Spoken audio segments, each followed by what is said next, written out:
interior ng e-car natin. Actually, talagang kino-compare ng iba. Kaiba po talaga eh. Ay, nakalak. Nakalak, hindi ko ma-open. So, yan, malinis na. Quality ng orte. Wala.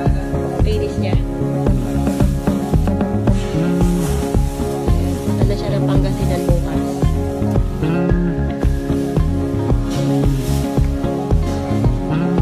Sakto pala siya eh.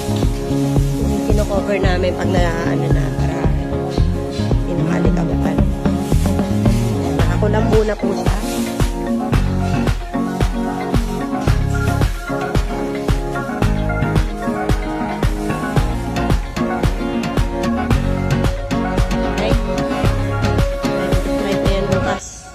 Madaling araw na lang sila bumaba.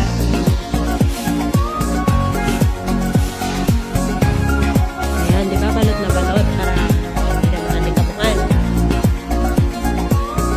RFM Smile 1.5 with aircon.